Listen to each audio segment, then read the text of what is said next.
នៅឆ្ងាយតែបងត្រូវចាប់ឲ្យបានក៏ព្រោះតែអូននឹងឆ្នះទៅបាក់ចិត្តលើកល្យានបងមិនជាលើវាសនាតែហេតុអ្វីដល់ពេលបានជួបអូនធ្វើឲ្យបងនេះគិតថាពួកយើងដូចជាគូដែលទេវតាបានចែកកុំឆ្នាំងពេកទៅហើយសម្រស់អូនឲ្យបងចាញ់បងក៏ញោះលេងព្រោះស្រឡាញ់ញោះលេងព្រោះតែខ្នាញ់នឹងអូនបងចង់ឲ្យគេផ្សេងឆ្ងាយស្រីបងខ្លាចថាពេលឆ្ងាយកាយពីថ្លៃឆ្ងាយដល់ហារតីបែរនឹងបែរជាបី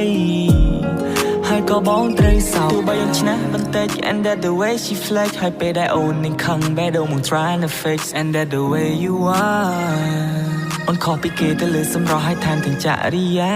មកអូនមួយក្រឡងហើយឲ្យអូនពាក់ធ្លាក់ស្មាអូនសុភាពតែកាចឲ្យបងពិបាកនឹងថា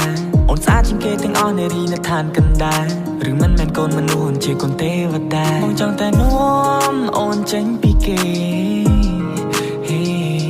តែត្រៃមកខាងនៃផែនដីដែលមានតែបងនៅមានមេសាស្ត្រនៅកន្លែងដែលគ្មានអ្នកណារកឃើញទេ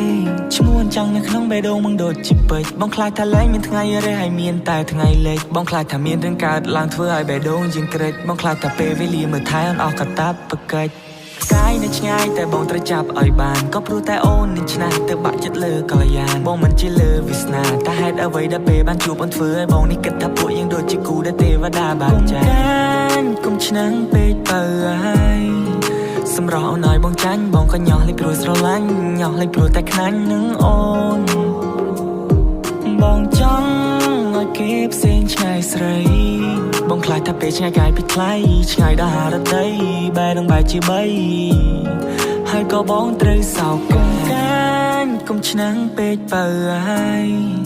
សម្រស់អូនឲ្យបងចាញ់បងក៏ញោះលេងព្រោះស្រឡាញ់ញោះលេងព្រោះតែខ្នាញ់នឹងអូនបងចង់ឲ្យគេផ្សេងឆ្ងាយស្រីបងខ្លាចថាពេលឆ្ងាយកាយពីថ្លៃឆ្ងាយដល់ហារតីបែរនឹងបែរជាបីហើយក៏បងត្រូវសោកកាយ